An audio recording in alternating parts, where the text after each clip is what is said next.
হ্যাঁ বন্ধুরা, আজকে এই হাউসে আমি আমার ডামু মোজাইক গাপ্পির ফ্রাইগুলো ছাড়বো এখানে। আমি দেখাই আপনাদের আমার মাছগুলো। এগুলো মিক্স গাপ্পি, দেখতে পাচ্ছেন আপনারা। কোয়ালিটি খুবই ভালো কোয়ালিটি। আমার ডামু মোজাইকের ফ্রাইগুলো এখানে আছে, এইটাতে আছে। আজকে এগুলোকে এখানে রাখলে আমার মাছগুলো বড় হবে না, আমি বড় হাউজে রাখবো, সেখানে তাড়াতাড়ি বড় হয়ে যাবে।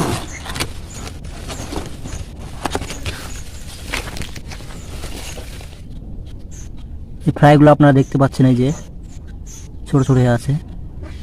আপনাদেরকে ধরে দেখায় তাহলে ভালোভাবে আপনারা দেখতে পাচ্ছেন আমার মোজাইক গাপ্পির ফ্রাই। এগুলোকে এখন ছেড়ে দেবো আমার ওই বড় হাউজে, সেখানে খুব তাড়াতাড়ি